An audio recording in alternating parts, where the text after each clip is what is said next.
Hi ಎಲ್ಲ ನಮಸ್ಕಾರ ಎಲ್ರಿಗೂ. Welcome to my YouTube channel Pavan Suni life ಸ್ಟೈಲ್ಗೆ ಎಲ್ಲರಿಗೂ ಸ್ವಾಗತ. ಎಲ್ಲರೂ ಹೇಗಿದ್ದೀರಾ? ಅಯ್ಯೋಪ್ ಎಲ್ಲರೂ ಚೆನ್ನಾಗಿದ್ದೀರಾ ಅಂತ ಅಂದ್ಕೊಂಡು ಇವತ್ತಿನ ರಾಣಿ ಅಂದರೆ ಹೊಸ್ದಾಗೆ ಬರುವಂತಹ ಸೀರಿಯಲ್ಲ ಇವಾಗಿನಿಂದ ಅಪ್ಲೋಡ್ ಮಾಡ್ತಾ ಇದ್ದೀನಿ. ನಂದ ಗೋಕುಲ ಕೇಳಿದ್ದೀರಾ, ಹಾಗೆ ಮುದ್ದು ಸೊಸೆ ಕೂಡ ಕೇಳಿದ್ದೀರಾ, ಸೊ ರಾಣಿ ಕೂಡ ಕೇಳಿದ್ದೀರಾ.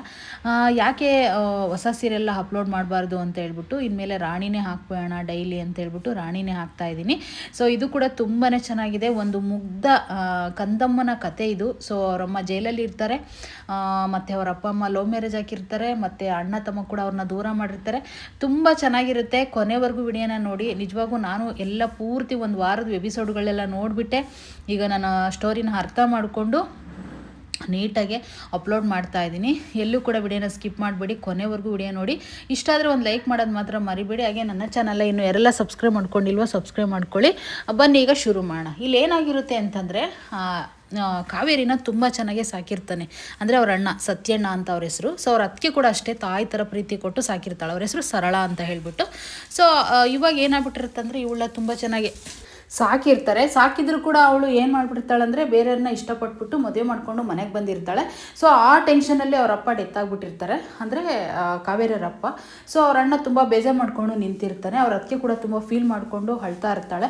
ಅಣ್ಣ ಇದೆಲ್ಲ ಏನಣ್ಣ ಅಂತ ಕೇಳಿದಾಗ ಕಾವೇರಿ, ನೀನು ಅಣ್ಣ ಅಂತ ಮತ್ತೆ ನನ್ನ ಕರಿಬೇಡ, ನನಗೂ ನಿನಗೂ ಮತ್ತೆ ಯಾವ ಸಂಬಂಧನೂ ಇಲ್ಲ, ಇಲ್ಲಿಂದ ಹೊರಟೋಗು ಫಸ್ಟು ಅಂತ ಹೇಳ್ಬಿಟ್ಟು ಕೋಪ ಮಾಡಿಕೊಂಡು ಅಷ್ಟು ಪ್ರೀತಿಯಿಂದ ಸಾಕಿರೋ ಅಣ್ಣ, ಅಷ್ಟು ಪ್ರಾಣಕ್ಕಿಂತ ಹೆಚ್ಚಿನಾಗಿ ಇಷ್ಟಪಟ್ಟಿರೋ ಅತ್ತಿಗೆ ಇಬ್ಬರು ಕೂಡ ಅವಳ ನೀನು ಇಲ್ಲಿ ಇರಬೇಡ, ಫಸ್ಟು ಮನೆ ಬಿಟ್ಟು ಹೊರಟೋಗ್ಬಿಡು ಅಂತ ಹೇಳ್ಬಿಡ್ತಾನೆ. ಅಂದರೆ ಸತ್ಯಣ್ಣ, ಅವ್ರ ಹೆಸರು ಸತ್ಯಣ್ಣ ಅಂತ, ಕಾವೇರಿ ಅವ್ರ ಅತ್ತಿಗೆ ಹೆಸರು ಸರಳ ಅಂತ. ಓಕೆನಾ? ಸೊ ಇನ್ನು ಗಂಡ ಏನು ಮಾಡ್ತಾನೆ, ತಾಳಿ ಕಟ್ಟಿರ್ತಾನಲ್ವ, ಆಲ್ರೆಡಿ ಒಳಗಡೆ ಕರ್ಕೊಬಂದಿರ್ತಾನಲ್ವ, ಇಲ್ಲಿಂದ ಹೋಗೋಣ ಅಂತೇಳಿ ಕರ್ಕೊಂಡು ಹೋಗ್ತಾನೆ. ಇವರೇ ನೋಡಿ ಜೋಡಿ ಇಬ್ಬರು ಕೂಡ. ಸೊ ಕರ್ಕೊಂಡು ಹೋದ ತಕ್ಷಣ ಅವಳಿನ ಅಲ್ಲಿ ನಿಂತ್ಕೊಳ್ಳೋದಿಲ್ಲ, ಹೊರಟೋಗ್ಬಿಡ್ತಾಳೆ. ಅವ್ರ ಅಣ್ಣ ಅಂತೂ ಸಿಕ್ಕಾಪಟ್ಟೆ ಅಳ್ತಾ ಇರ್ತಾರೆ, ಸತ್ಯಣ್ಣ. ಸೊ ಇದೆಲ್ಲ ಇವನು ಕಾಣ್ತಿರೋದು ಯಾರು ಹೇಳು? ಸತ್ಯಣ್ಣ. ಅಂದರೆ ಒಂದು ಟೈಲರ್ ಶಾಪ್ ಇಟ್ಕೊಂಡಿರ್ತಾನೆ. ಆ ಟೈಲರ್ ಶಾಪಲ್ಲಿ ಲೇಡೀಸ್ ಬಟ್ಟೆಗಳು ಹೊಲಿತಾನೆ. ಅಲ್ಲಿ ಕನಸು ಕಾಣ್ತಾ ಇರ್ತಾನೆ. ಕನಸು ಕಾಣಬೇಕಾದಾಗ ಇನ್ನೊಂದು ಇಲ್ಲಿ ಟ್ವಿಸ್ಟ್ ಏನು ಅಂತಂದರೆ, ಅವರೊಪ್ಪಂದು ಒಂದು ಇದು ಮಾಡ್ಕೊಬರಕ್ಕೆ ಹೋಗಿರ್ತಾನೆ. ಏನು ಸತ್ತೋಗಿರ್ತಾರಲ್ವ, ತಿಥಿ ಮಾಡೋಕ್ಕೆ ಅಂತ ಒಂದು ಹೋಗಿರ್ಬೇಕಾದಾಗ ಇಲ್ಲಿ ಸತ್ಯಣ್ಣ ಎದ್ದು ಬರ್ತಾರೆ. ಯಾರ ಹತ್ರ? ಬಾಮೈದನ ಹತ್ರ. ಯಾಕೋ ನನ್ನ ತಂಗಿ ಎಲ್ಲೋ ಓದ್ಲು, ಮತ್ತೇನಕ್ಕೋ ಇಲ್ಲಿಗೆ ಬರೋಕ್ಕೆ ಹೋದೆ, ನನ್ನ ತಂಗಿ ಇನ್ನೇನೋ ಮಾಡಿದೆ ಅಂತೇಳಿ ಕೇಳೋಕೆ ಹೋದಾಗ ನಿನ್ನ ತಂಗಿಲ್ಲ, ನಮ್ಮನ್ನೆಲ್ಲ ಬಿಟ್ಟು ಹೊರಟೋದ್ಲು ಅಂತೇಳಿ ಹೇಳಿರ್ತಾನೆ. ಅಂದರೆ ಇಲ್ಲಿ ಕಾವೇರಿ ಸತ್ತೋಗಿದ್ದಾಳೆ ಅಂತ ಹೇಳಿರ್ತಾನೆ. ಆಯಿತಾ? ಅದು ಏನು ಟ್ವಿಸ್ಟು, ಏನು ಕತೆ ಅಂತೇಳಿ ಮುಂದಿನ ದಿನಗಳಲ್ಲಿ ನಿಮಗೆ ಖಂಡಿತ ಸ್ಟೋರಿ ಅರ್ಥ ಆಗುತ್ತೆ. ಸೊ ಅವಾಗ ಅವ್ರ ಅಣ್ಣಂಗೆ ತುಂಬಾ ದುಃಖ ಆಗುತ್ತೆ, ನಮ್ಮ ಕಾವೇರಿ ನಮ್ಮನ್ನೆಲ್ಲ ಬಿಟ್ಟು ಹೊರಟೋದ್ಲ ಅಂತ ಹೇಳ್ಬಿಟ್ಟು. ಆದರೆ ಕಾವೇರಿ ಬದುಕೇ ಇದ್ದಾಳೆ. ಅದು ಅಣ್ಣನಿಗೆ ಅವಾಗ ಗೊತ್ತಿರಲಿಲ್ಲ. ಯಾವಾಗ? 10 ವರ್ಷದ ಹಿಂದೆ. ಅರ್ಥ ಮಾಡ್ಕೊಳ್ಳಿ, ಇದು 10 ವರ್ಷದ ಹಿಂದೆ ನಡೆದಿರೋ ಅಂಥದ್ದನ್ನ ಅವರು ಕನಸು ಕಾಣ್ತಿರೋದು. ಸೊ ಇನ್ನು ಅವ್ರ ಅಣ್ಣ ಏನು ಮಾಡ್ತಾರೆ, ಆ ದುಃಖದಲ್ಲಿ ಕುಡಿದು ತುಂಬಾ ಬೇಜಾರು ಮಾಡಿಕೊಂಡು ಸಂಪಾದನೆ ಮಾಡಿರೋದೆಲ್ಲ, ತುಂಬ ಶ್ರೀಮಂತರು ಅವರು, ಆದರೂ ಕೂಡ ಅದನ್ನೆಲ್ಲ ಕಳ್ಕೊಂಡು ಈ ಥರ ಬೀದಿ ಪಾಲಾಗ್ಬಿಟ್ಟಿರ್ತಾರೆ ಅವ್ರ ಅಣ್ಣ. ಆವಾಗ 10 ವರ್ಷದಿಂದ. ಸೊ ಅವಾಗ ಅವರು ಪ್ರೆಗ್ನೆಂಟ್ ಇರ್ತಾರೆ, ಅಂದರೆ ಹೆಂಡ್ತಿ ಸರಳ. ಆ ಪ್ರೆಗ್ನೆಂಟ್ ಇದ್ದಾಗ ಏನಾಗುತ್ತೆ ಅಂತಂದರೆ, ಸೊ ಯಾಕ್ರಿ ಈ ರೀತಿ ಮಾಡ್ತಾ ಇದ್ದೀರಾ, ಯಾಕ್ರಿ ನೀವು ಈ ಥರ ಎಲ್ಲ ಕುಡಿದು ಇದು ಮಾಡ್ಕೊಳ್ತಾ ಇದ್ದೀರಾ, ಪ್ಲೀಸ್ ರೀ ಎದೋಳ್ರಿ, ನನ್ನ ಮಗ ಹೊಟ್ಟೆಗಿದೆಯಲ್ಲ, ನನ್ನ ಮಗು, ಆ ಮಗುಗೋಸ್ಕರ, ನನ್ನ ಮಕ್ಕಳಿಗೋಸ್ಕರ ಬದುಕ್ರಿ ನೀವು. ಇಷ್ಟು ದಿನ ನಿನ್ನ ತಂಗಿಗೋಸ್ಕರ, ಅಪ್ಪನಿಗೋಸ್ಕರ, ನಿಮ್ಮ ಫ್ಯಾಮಿಲಿಗೋಸ್ಕರ ಬದುಕಿದ್ದೀರಾ, ಈಗಾದರೂ ನನ್ನ ಮಗು, ನನ್ನ ಹೆಂಡ್ತಿ ಅಂತೇಳಿ ಬದುಕ್ರಿ ಅಂತೇಳಿ ಅವಳು ಫೀಲಿಂಗ್ಸಲ್ಲಿ ಹೇಳ್ಕೊತಾ ಇರ್ತಾಳೆ. ಅಂದರೆ ಸರಳ ಕೈ ಮುಗಿದು ಬೇಡ್ಕೋತಾಳೆ, ಹೇಗಾದರೂ ಮಾಡಿ ಎದೋಳಿ ಪ್ಲೀಸ್ ರೀ ಅಂತ ಹೇಳ್ಬಿಟ್ಟು ಬೇಡ್ಕೋತಾಳೆ. ಬೇಡ್ಕೊಂಡಾಗ ಅವಾಗ ಏನು ಮಾಡ್ತಾರೆ, ಸತ್ಯ ಎದೊಳ್ತಾರೆ. ಎದ್ಬಿಟ್ಟು ಡ್ರಿಂಕ್ಸ್ ಬಾಟಲ್ ಇರುತ್ತಲ್ವ, ಅದನ್ನು ಬಿಸಾಕ್ಬಿಡ್ತಾಳೆ. ಆವಾಗ ಸತ್ಯಣ್ಣ ಅದನ್ನು ಕನಸು ಕಾಣ್ತಿರೋದು, ನಾನು ಅವತ್ತು ನನ್ನ ಹೆಂಡ್ತಿ ಹೇಳಿರೋದ್ರಿಂದ ನಾನು ಸರಿ ಹೋದೆ, ಬಟ್ ನಾನೆಲ್ಲ ಸರಿ ಹೋಗಿ ಇವತ್ತು ದುಡಿಯೋ ದಾರಿ ತೋರ್ಕೊಂಡು ಚೆನ್ನಾಗಿದ್ದೀನಿ ಅಂತ ಕೂಡ ಅನ್ಕೋತಾ ಇರ್ತಾನೆ. ಸೊ ಇಲ್ಲಿ ಒಂದು ಕಡೆ ಸತ್ಯಣ್ಣನ ಮಗ ಇರ್ತಾನೆ, ದೊಡ್ಡ ಮಗ ಮಧು ಅಂತ ಇವನ ಹೆಸರು. ಓಕೆನಾ?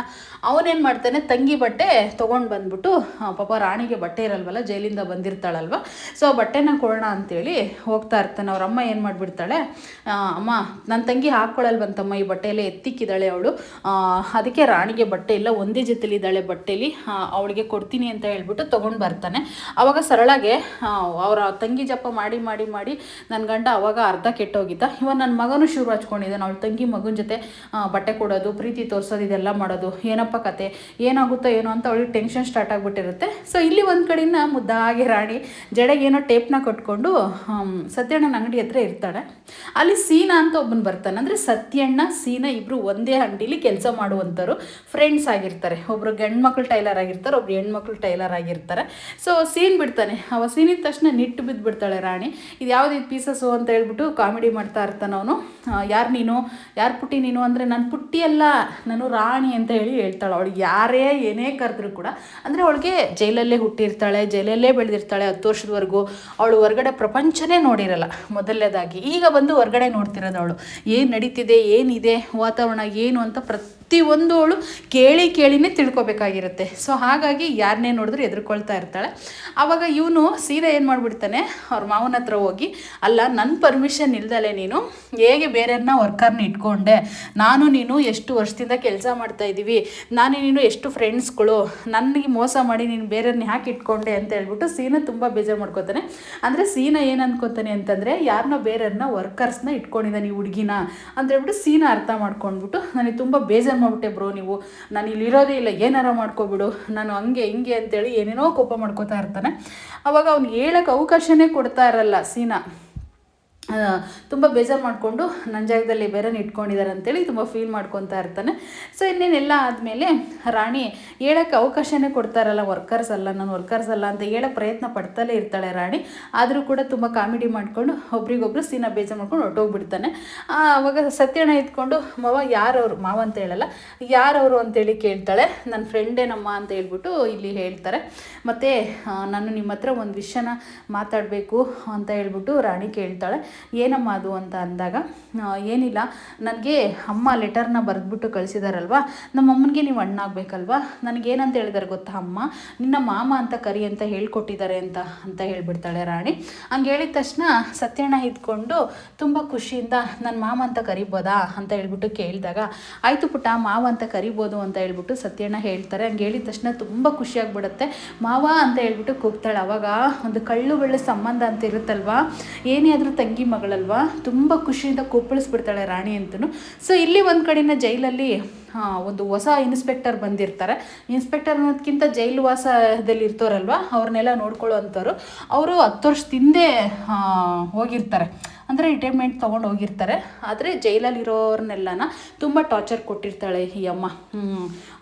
ಅದಕ್ಕೋಸ್ಕರ ಅವಳು ಬರ್ತಾಳೆ ಅಂದ ತಕ್ಷಣವೇ ಕಾವೇರಿಗೆ ತುಂಬ ಭಯ ಪಟ್ಕೊಂಡು, ಅಲ್ಲಿರೋ ಜೈಲು ವಾಸದವರೆಲ್ಲ ತುಂಬ ಭಯ ಪಟ್ಕೊಂಡು ಇದು ಮಾಡ್ತಾ ಇರ್ತಾರೆ. ಇನ್ನೊಬ್ರು ಇಲ್ಲಿ ಯಾರೋ ಒಂದು ಪೊಲೀಸ್ ಅಧಿಕಾರಿ ಇದ್ದಾಗ ಕೇಳ್ತಾರೆ ಅವ್ರನ್ನ, ಏನು ಮೇಡಮ್ ನೀವು ಇಲ್ಲಿ ಅಂತಂದಾಗ, ನನಗೆ 10 ವರ್ಷ ಇಲ್ಲೇ, ಮತ್ತೆ 10 ವರ್ಷದ ಮೇಲೆ ಇಲ್ಲೇ ನನಗೆ ಮತ್ತೆ ಡ್ಯೂಟಿಗೆ ಹಾಕಿದ್ದಾರೆ ಅಂತ ಹೇಳ್ಬಿಟ್ಟು ಇಲ್ಲಿ ಬಂದು ಇನ್ನೊಬ್ಬರು ಪೊಲೀಸ್ ವ್ಯಕ್ತಿ ಇರ್ತಾರಲ್ವ, ಅವ್ರ ಹತ್ರ ಬಂದು ಮಾತಾಡ್ತಾರೆ ಅವರು. ಅದು ಮಾತಾಡಿ ನಾವಿಲ್ಲೇ ವಾಸವಾಗಬೇಕಂತೆ, ಇನ್ಮೇಲೆ ಇಲ್ಲೇ ಇರಬೇಕಂತೆ ಅಂತ ಹೇಳ್ಬಿಟ್ಟು ಆ ಫಾರಮ್ನ ಕೊಟ್ಟಾಗ, ಸರಿ ಆಯಿತು ನೀವು ಕಂಟಿನ್ಯೂ ಮಾಡ್ಬೋದು, ಮೊದಲೇ ಚಾಳಿ ತೋರಿಸ್ಬೇಡಿ, ಈಗಾದರೂ ಒಳ್ಳೆತನದಲ್ಲಿ ನೋಡ್ಕೊಳ್ಳಿ ಎಲ್ಲರನ್ನಂತ ಆ ವ್ಯಕ್ತಿ ಹೇಳ್ತಾರೆ. ಅಂದರೆ ಇವಳು ಒಂಥರ ಕ್ರಿಮಿನಲ್ ಪೊಲೀಸ್ ಅಧಿಕಾರಿಯಾಗಿರ್ತಾಳೆ. ಸೊ ಇನ್ನು ಅದೆಲ್ಲ ಆದಮೇಲೆ ಇಲ್ಲಿ ರಾಣಿ ಅವ್ರ ಮಾವ ಮತ್ತು ಸೀನಾ ಎಲ್ಲರೂ ಇರಬೇಕಾದಾಗ ಒಬ್ಬರು ಟೈಲರ್ ಬಟ್ಟೆ ಅಂಗಡಿನ ಇಸ್ಕೊಂಡು ಹೋಗೋಕೆ ಅಂತ ಬಂದಿರ್ತಾರೆ. ಇಸ್ಕೊಂಡು ಹೋಗಿ ಬಂದಾಗ ಎಷ್ಟಾಗಿದೆ ಅಮೌಂಟು ಅಂತ ಹೇಳಿದಾಗ 2800 ಆಗಿದೆ ಅಂತ ಹೇಳ್ಬಿಟ್ಟು ಸತ್ಯಣ್ಣ ಹೇಳ್ತಾರೆ. ಆದರೆ ಹಂಗಾದ್ರೆ ಬಟ್ಟೆ ಕೊಡಿ ನಮ್ಮ ಹೆಂಗಸ್ರು ಅಂತ ಹೇಳಿ ಇಸ್ಕೊಂಡಾಗ, ಆವಾಗ ಮಾರ್ಕೆಟ್ಗೆ 500 ರೂಪಾಯಿ ಕೊಟ್ಟಿದೆ, ಬೇರೆ ಒಂದು ಸರಿ ಏನಕ್ಕೋ 600 ರೂಪಾಯಿ ಕೊಟ್ಟಿದ್ದೆ, ಬೇರೆ ಒಂದು ಸರಿ ಏನೋ 500 ರೂಪಾಯಿ ಕೊಟ್ಟಿದೆ ಅಂತ ಲೆಕ್ಕ ಹೇಳ್ತಾನೆ. ಅಂದರೆ ಅಲ್ಲಿ ಲೆಕ್ಕ ಮಿಸ್ ಆಗಿರುತ್ತೆ. ಇನ್ನು 500 ರೂಪಾಯಿ ಕೊಟ್ಟರೆ ನೀನು ಸರಿಯಾಗುತ್ತೆ ಅಂತ ಹೇಳ್ಬಿಟ್ಟು 500 ರೂಪಾಯಿ ಕೊಟ್ಟು ಹೋಗ್ಬಿಡ್ತಾನೆ. ಆದರೆ ಇಲ್ಲಿ ಲೆಕ್ಕ ಮಿಸ್ ಆಗಿರುತ್ತೆ. ಸೊ ಅದನ್ನ ಯಾರು ಗಮನಿಸಲ್ಲ. ರಾಣಿ ಅಂಕಲ್ ಬನ್ನಿ ಇಲ್ಲಿ ಅಂತೇಳಿ ಮತ್ತೆ ವಾಪಸ್ ಕರೆದ್ಬಿಟ್ಟು, ಅಂಕಲ್ ನೀವು ಎಷ್ಟು ಕೊಡಬೇಕು ನಮ್ಮ ಮಾವನಿಗೆ, ಸುಮ್ಮನೆ 2800 ರೂಪಾಯಿ, ಸೊ ನೀವು ಎಷ್ಟು ಕೊಟ್ಟಿದ್ದೀರಾ ಅಂಥೇಳಿ ಒಂದೊಂದೇ ಬಿಡಿಸಿ ಲೆಕ್ಕನ ಹೇಳಿಬಿಟ್ಟು, ಮಾವ ಒಂದು ವಿಷಯ ಗೊತ್ತಾ, ಇವ್ರು ಏನು ಮಾಡಿದ್ದಾರೆ ಗೊತ್ತಾ, ನಿಮ್ಗಿನ್ನೂ 600 ರೂಪಾಯಿ ದುಡ್ಡು ಕೊಡ್ಬೇಕು ಇವರು ಅಂತೇಳ್ಬಿಟ್ಟು ಅವ್ರ ಮಾವನ ಕಿವಿಗೆ ಎಳೆದ್ಬಿಟ್ಟು ಹೇಳ್ತಾಳೆ. ಹಾಗೆ ಹೇಳಿದ ತಕ್ಷಣ ಲೆಕ್ಕ ಕರೆಕ್ಟಾಗಿ ಹೇಳ್ಬಿಟ್ಲಲ್ಲ ನಮ್ಮ ಪುಟ್ಟಿ ಅಂತ ಅಂದ್ಕೊಂಡು, ಏನು ಪುಟ್ಟಿ ಇಷ್ಟು ಚೆನ್ನಾಗಿ ಪರ್ಫೆಕ್ಟಾಗಿ ಹೇಳ್ದೆ ನೀನು ಅಂದರೆ, ನಮ್ಮ ಪುಟ್ಟಿ ಎಲ್ಲ ರಾಣಿ ಅಂತ ಹೇಳ್ಬಿಟ್ಟು ಮತ್ತೆ ಹೇಳ್ತಲೇ ಇರ್ತಾಳೆ. ಸೊ ಅದೆಲ್ಲ ಆದಮೇಲೆ ಅವಾಗ ಮತ್ತೆ ವಾಪಸ್ ಅಮೌಂಟ್ ಕೊಟ್ಟು, ತುಂಬ ಟ್ಯಾಲೆಂಟ್ ಇದೆ ಹುಡುಗಿಗೆ ಅಂತ ಹೇಳ್ಬಿಟ್ಟು ಅವರು ಇಸ್ಕೊಂಡು ಹೋಗಿ ಬಂದಿರ್ತಾರಲ್ಲ ಬಟ್ಟೆನ, ಅವ್ರು ಹೋಗ್ತಾರೆ. ಸೊ ಅದೆಲ್ಲ ಆದಮೇಲೆ ಇಲ್ಲಿ ಸೀನಾಗೆ ಎಂಥ ಅನ್ಯಾಯ ಮಾಡಿಬಿಟ್ಟೆ ನೀನು, ನನ್ನ ಫ್ರೆಂಡ್ ಆಗಿ ನೀನು ಬೇರೆಯವ್ರನ್ನ ಟೈಲರ್ ಕೆಲಸಕ್ಕೆ ಇಟ್ಕೊಂಡಿದ್ಯಾ, ಹೆಲ್ಪರ್ ಕೆಲಸಕ್ಕೆ ಇಟ್ಕೊಂಡಿದ್ಯಾ, ನೀನು ಎಂಥ ಮೋಸ ಮಾಡಿದೆ, ಇಲ್ಲಿ ಕಂಪ್ಲೇಂಟ್ ಕೊಡಬೇಕು, ಜೈಲಿಗೆ ಹಾಕಬೇಕು, ನನಗೆ ನ್ಯಾಯ ಬೇಕು, LLB ಭಾರ್ಗವಿ ಅಂತಿದ್ದಾಳಲ್ಲ ಅವಳಿಗೋಗಿ ನಾನು ಕಂಪ್ಲೇಂಟ್ ಕೊಟ್ಬಿಡ್ತೀನಿ, ಅವಳ ಜೈಲಿಗೆ ಹಾಕಿಸ್ತೀನಿ ಅಂತೆಲ್ಲ ಹೇಳಬೇಕಾದಾಗ ಏನೋ ಮಾತಾಡ್ತಿದ್ಯಾ, ಅವಳು ನಮ್ಮ ಕಾವೇರಿ ಮಗಳು ಕಣೋ ಅಂತ ಹೇಳ್ಬಿಟ್ಟು ಸೀನಿಂಗ್ ಹೇಳಿದಾಗ ತುಂಬ ಖುಷಿ ಪಟ್ಕೊಂಡು ಕಾವೇರಿ ಮಗಳ ಅಂತೇಳಿ ಮುದ್ದಾಡ್ತಾ ಇರ್ತಾನೆ. ಸೊ ಇನ್ನೊಂದು ಕಡೆ ಇಲ್ಲಿ ಮಧು ಹೋಮ್ವರ್ಕ್ ಮಾಡ್ತಾ ಇರ್ತಾನೆ, ಅಂದರೆ ಸರಳವ ಮಗ. ಅಲ್ಲಿಗೆ ರಾಣಿಗೆ ಮಾವ ಆಗಬೇಕು ಅವನೊಂದು ಕಡೆ, ಅಂದರೆ ಮಾವನ ಮಗ. ಸೊ ಹೋಮ್ವರ್ಕ್ ಮಾಡಬೇಕಾದಾಗ ಅವ್ರ ಅಮ್ಮನ ಹತ್ರ ಬಂದು ಕಿರಿಕ್ ಮಾಡ್ತಾ ಇರ್ತಾನೆ, ಅಮ್ಮ ತುಂಬ ಹೋಮ್ವರ್ಕ್ ಕೊಟ್ಟಿದ್ದಾರಮ್ಮ, ನಂಗೆ ಬರೆಯೋಕೆ ಆಗ್ತಾ ಇಲ್ಲ, ಎಷ್ಟೊಂದು ಹೋಮ್ವರ್ಕ್ ಕೊಟ್ಟಿದ್ದಾರೆ, ನನಗೆ ಟ್ಯೂಷನ್ ಕಳಿಸು ಅಂದರೆ ಕಳಿಸ್ತಾ ಇಲ್ಲ ನೀನು ಅಂತೇಳ್ಬಿಟ್ಟು ಅವ್ರ ಅಮ್ಮನ ಹತ್ರ ಕೇಳಿದಾಗ, ಟ್ಯೂಷನಿಗೆ ಕಳ್ಸೋಕ್ಕೆ ದುಡ್ಡು ಬೇಡವೇನೋ, ಓಸೋಕ್ಕೆ ದುಡ್ಡಿಲ್ಲ, ಟ್ಯೂಷನ್ಗೆ ಎಲ್ಲಿಂದ ಕಳಿಸ್ಲಿ ನಾನು ಅಂತೇಳಿ ಅವ್ರ ಅಮ್ಮ ಗೋಳಾಡ್ತಾ ಇರ್ತಾರೆ. ಅಮ್ಮ ಹೇಗಾದರೂ ಮಾಡಿ ಟ್ಯೂಷನಿಗೆ ಕಳಿಸಿ ಅಮ್ಮ ಅಂತ ರಿಕ್ವೆಸ್ಟ್ ಮಾಡ್ತಾ ಇರ್ತಾನೆ ಮಗ. ಅದನ್ನೆಲ್ಲ ರಾಣಿ ಒಂದು ಕಡೆ ನೋಡ್ತಾ ಇರ್ತಾಳೆ. ಸೊ ಇನ್ನು ಮತ್ತೆ ವಾಪಸ್ ಹೋಗಿ ನೋಡಿದಾಗ ನೆಕ್ಸ್ಟ್ ತಿಂಗಳು ಕಳಿಸ್ತೀನಿ ಹೋಗು ಅಂತ ಹೇಳ್ಬಿಟ್ಟು ಹೇಳ್ತಾಳೆ ಅವರಮ್ಮ. ಇನ್ನೊಂದ್ಸರಿ ಅವ್ರ ತಂಗಿ ಬಂದ್ಬಿಟ್ಟು, ತಂಗಿ ಬರ್ತಾಳೆ, ಕರಿತಾಳೆ, ಹೆಸರು ಹಿಡಿದು ಮಧು ಕರಿತಾನೆ, ಬಾರೆ ಇಲ್ಲಿ ಅಂತೇಳಿ, ಹೋಮ್ವರ್ಕ್ ನೀನು ಮಾಡಿದ್ದು ಅಂತಂದಾಗ, ತಲೆ ಹರಟೆ, ನನ್ನ ಹೋಮ್ವರ್ಕು ನಾನೇ ಮಾಡ್ಕೊಳಕ್ಕಾಗಲ್ಲ, ನಿನ್ನ ಹೋಮ್ವರ್ಕು ನಾನೇನಕ್ಕೋ ಮಾಡಲಿ ಅಂತ ಹೇಳಿ ಹೇಳ್ತಾಳೆ ತಂಗಿ. ಮತ್ತು ಈ ಹೋಮ್ವರ್ಕ್ನ ಯಾರು ಮಾಡಿದ್ದು ಅಂತ ಹೇಳ್ಬಿಟ್ಟು ಮಧು ಹೊರಗಡೆ ತೊಗೊಂಡು ಬರ್ತಾನೆ. ಇಲ್ಲಿ ರಾಣಿ ಹೊರಗಡೆ ಇರ್ತಾಳೆ. ಈ ಹೋಮ್ವರ್ಕ್ನ ನೀನೇ ಮಾಡಿದ್ದು ಅಂತಂದಾಗ, ನಾನೇ ಮಾಡಿದ್ದು ಅಂತ ರಾಣಿ ಹೇಳ್ತಾಳೆ. ಎಷ್ಟು ಚೆನ್ನಾಗಿ ಮಾಡಿದ್ಯಾ, ನೀನು ಎಲ್ಲೋ ಓದ್ಕೊಂಡೆ ಇದನ್ನೆಲ್ಲ ಅಂತಂದಾಗ, ನನಗೆ ಜೈಲಲ್ಲಿ ವಿದ್ಯಾಭ್ಯಾಸ ಕೊಟ್ಟಿದ್ರು, ನನಗೆ ಬರೆಯೋಕ್ಕೆ ಓದೋಕ್ಕೆಲ್ಲ ಬರುತ್ತೆ ಅಂತ ಹೇಳ್ಬಿಟ್ಟು ಹೇಳ್ತಾಳೆ. ಮತ್ತು ಯಾವ ರೀತಿ ನಾನು ಬರ್ದೆ ಅಂತ ಕೂಡ ಅಲ್ಲಿ ತೋರಿಸ್ತಾ ಇರ್ತಾರೆ. ಅಂದರೆ ಇವರಿಬ್ಬರು ತಾಯಿ ಮಗ ವಾದಿ ಮಾಡ್ತಾ ಇರ್ತಾರಲ್ವ. ಸೊ ಆ ಟೈಮಲ್ಲಿ ಹೋಗಿ ಆ ಹೋಮ್ವರ್ಕ್ನೆಲ್ಲ ಬರೆದುಬಿಟ್ಟು ರಾಣಿ ಈಚೆ ಬಂದಿರ್ತಾಳೆ. ಎಷ್ಟು ಚೆನ್ನಾಗಿ ಹೆಲ್ಪ್ ಮಾಡಿದ್ಯಾ, ಮತ್ತು ನನ್ನ ಜೊತೆಗೆ ಓದಕ್ಕೆ ಬಂದುಬಿಡು ಅಂತಂದಾಗ, ಅಮ್ಮ ನಿನ್ನೆ ಟ್ಯೂಷನ್ ಕಳ್ಸೋಕ್ಕಾಗಲ್ಲ ಅಂತ ಹೇಳ್ತಿದ್ದಾರೆ, ಫೀಸ್ ಕಟ್ಟೋಕ್ಕಾಗಲ್ಲ ಅಂತಲೂ ಹೇಳ್ತಾ ಇದ್ದಾರೆ, ಅಂಥದ್ರಲ್ಲಿ ನಾನು ಬಂದರೆ ತುಂಬ ಕಷ್ಟ ಆಗಿಬಿಡುತ್ತೆ ಅಂದಾಗ, ಮತ್ತು ನೀನು ಒಂದು ಕೆಲಸ ಮಾಡು, ನಾನು ಓದ್ಕೊಂಡು ಬರ್ತೀನಲ್ವಾ, ಆ ಬುಕ್ಸ್ ತಗೊಂಡು ನೀನು ಓದ್ಕೋ, ಮತ್ತು ಹೋಮ್ವರ್ಕ್ ಕೊಟ್ಟಿರ್ತಾರಲ್ವ ಆ ಹೋಮ್ವರ್ಕ್ನೆಲ್ಲ ನೀನೇ ಬರೀ, ನೀನು ಸ್ಕೂಲಲ್ಲಿ ಬರೋದಕ್ಕಿಂತ ಇಲ್ಲೇ ಇಬ್ಬರು ಒಟ್ಟೆಯಾಗಿ ಓದೋಣ ನಾವಿಬ್ಬರು ಅಂತೇಳಿ ಮಧು ಐಡಿಯಾ ಕೊಡ್ತಾನೆ. ಆವಾಗ ನಾವಿಬ್ಬರು ಫ್ರೆಂಡ್ಸ್ ಆಗೋಣ ಅಂತೇಳಿ ಒಬ್ರಿಗೊಬ್ರು ಫ್ರೆಂಡ್ಸ್ ಮಾಡ್ಕೊತಾರೆ. ಅಂದರೆ ಮಾವನ ಮಗ ಈತ ತಂಗಿ ಮಗಳು ಒಬ್ರಿಗೊಬ್ರು ಫ್ರೆಂಡ್ಸ್ ಆಗಿಬಿಡ್ತಾರೆ. ನಾವಿಬ್ಬರು ಫ್ರೆಂಡ್ಸು ಅಂತ ಹೇಳ್ಬಿಟ್ಟು ತುಂಬ ಖುಷಿಯಿಂದ ಹೇಳ್ಕೊಂಡು ಹೋಗ್ತಾರೆ. ಅದನ್ನೆಲ್ಲ ಅವ್ರ ಮಾವ ನೋಡ್ತಾ ಇರ್ತಾನೆ. ಅವರಿಬ್ಬರು ಮಾತುಕತೆಗಳ ಅನ್ಯೂನ್ಯತೆ ಇರೋದನ್ನೆಲ್ಲ ನೋಡಿ ತುಂಬ ಖುಷಿ ಪಡ್ತಾ ಇರ್ತಾನೆ ಅವ್ರ ಮಾವ, ಅಂದರೆ ಸತ್ಯಣ್ಣ. ನೋಡ್ತಾ ಇರಬೇಕಾದಾಗ ತುಂಬ ಖುಷಿ ಪಡ್ಕೊಂಡು ಇನ್ನು ಅವರು ನಗಾಡ್ಕೊಂಡು ನಿಂತಿರ್ತಾರೆ. ಇಷ್ಟೇ ಚೆನ್ನಾಗಿರಲಿ ಇಬ್ಬರು ಕೂಡ ಅಂತ ಹೇಳ್ಬಿಟ್ಟು ತುಂಬ ಖುಷಿಯಿಂದ ಸಂತೋಷದಿಂದ ಇರ್ತಾರೆ. ಇನ್ನು ಅದೆಲ್ಲ ಆದಮೇಲೆ ರಾಣಿ ಏನು ಮಾಡ್ತಾಳೆ, ಒಂದು ಮುದ್ದಾದ ಗೊಂಬೆನ ತಂದಿರ್ತಾಳಲ್ವ ಜೈಲಿಂದ, ಅದನ್ನು ಯಾವಾಗ ಅವ್ರ ಅಮ್ಮನ ನೆನಪಿಗೋಸ್ಕರ ಇಟ್ಕೊಂಡಿರ್ತಾಳೆ. ಇನ್ನು ಮತ್ತೆ ಒಂದು ನಿಮಿಷ ಇಲ್ಲೇ ಇರು ಅಂತ ಹೇಳಿಬಿಟ್ಟು ಹೋಗಿ ಒಂದಿಷ್ಟು ಬಟ್ಟೆಗಳಿರ್ತಾವಲ್ಲ ತಂಗಿವು, ಆ ಬಟ್ಟೆಗಳ ತಂದು ಕೊಟ್ಬಿಟ್ಟು ರಾಣಿ ಕೊಡ್ತಾನೆ. ಈ ಬಟ್ಟೆಗಳೆಲ್ಲ ಹಾಕು ಅಂತ ಹೇಳ್ಬಿಟ್ಟು, ಅಂದರೆ ಅವಳಿಗೆ ಬೇಡವ ಬಟ್ಟೆ ನಿನ್ನ ತಂಗಿಗೆ ಅಂತ ಕೇಳಿದಾಗ, ಇಲ್ಲ ಅವಳಿಗೆ ಇದೆಲ್ಲ ಬಟ್ಟೆ ಬೇಡ ಅಂತ ಎತ್ತಿಕ್ಕಿರೋ ಬಟ್ಟೆಗಳು, ಇದನ್ನೆಲ್ಲ ನೀನೇ ಹಾಕ ಅಂತ ಹೇಳ್ಬಿಟ್ಟು ಕೊಡ್ತಾನೆ ಮಧು. ಅದನ್ನು ಹಾಕ್ಕೊಂಡು ರಾಣಿ ಆ ಗೊಂಬೆನ ಹಿಡ್ಕೊಂಡು ಹೊರಗಡೆ ಮಲ್ಕೊಳ್ಳೋಣ ಅಂತ ಚಾಪೆ ಹಾಸ್ಕೊಂಡು ಮಲಗಿರ್ತಾಳೆ. ಸೊ ಆ ಗೊಂಬೆನ ಹಿಡ್ಕೊಂಡು, ಅಮ್ಮ ಇವತ್ತೇನೆಲ್ಲ ಆಯಿತು ಗೊತ್ತೇನಮ್ಮ, ಮಾವ ಇವತ್ತು ಅಂಗಡಿ ಹತ್ರ ಕರ್ಕೊಂಡು ಹೋಗಿದ್ರು, ಮತ್ತು ಅಲ್ಲಿ ಲೆಕ್ಕೆಲ್ಲ ಮಿಸ್ ಮಾಡಿದರು, ಆ ಲೆಕ್ಕನೆಲ್ಲ ನಾನೇ ನೀಟಾಗಿ ಕೌಂಟ್ ಮಾಡಿಬಿಟ್ಟು ದುಡ್ಡನ್ನ ಅಮೌಂಟ್ನ ಕೊಡಿಸ್ದೆ, ಮತ್ತು ಸೀನಣ್ಣ ಅಲ್ಲಿ ಮಾವ ಇಬ್ಬರು ಕೆಲಸ ಮಾಡ್ತಿದ್ದಾರೆ, ಎಷ್ಟು ಚೆನ್ನಾಗಿ ಎಲ್ಲ ಇತ್ತು ಗೊತ್ತೇನಮ್ಮ ಇವತ್ತು ಅಂತ ಹೇಳ್ಬಿಟ್ಟು ಎಲ್ಲ ಅವಳಿಗೇನೆ ಗೊಂಬೆಯಲ್ಲಿ ಮಾತಾಡಿಕೊಂಡು ತುಂಬ ಖುಷಿಯಿಂದ ಇಬ್ಬರು ಕೂಡ ಆ ಗೊಂಬೆ ಅವಳು ಕೂಡ ಮುದ್ದಾಡ್ತಾ ಇರ್ತಾಳೆ. ಸೊ ಅದೆಲ್ಲ ಆದಮೇಲೆ ನೀವು ಒಬ್ಬಳೇ ಮಲ್ಕೊಂತೀಯಾ ಅಂತೇಳಿ ಕೇಳಿದಾಗ, ಒಬ್ಬಳೇ ಮನಿಕೋತೀನಿ ಅಂತ ರಾಣಿ ಹೇಳ್ತಾಳೆ ಮಧು ಕೈಲಿ. ಮತ್ತು ಅವನು ಸೊಳ್ಳೆ ಬತ್ತಿ ತಂದಿರ್ತಾನೆ. ಈ ಸೊಳ್ಳೆ ಬತ್ತಿ ಏನಿದು ಅಂತ ಅಂದಾಗ, ಸೊಳ್ಳೆ ಬತ್ತಿ ಅಂದಾಗ, ಸೊಳ್ಳೆನಾ ಬತ್ತಿನಾ, ನಾನು ಜೈಲಲ್ಲಿ ಬರೇ ಅದ್ರ ಸೌಂಡ್ ಕೇಳಿಲ್ಲ ಅಂತಂದರೆ ನಿದ್ದೆನೇ ಬರಲ್ಲ, ಅದ್ರ ಜೊತೆ ನಾನು 10 ವರ್ಷ ಬೆಳೆದಿದ್ದೀನಿ ಅಂತ ರಾಣಿ ಹೇಳ್ತಾಳೆ.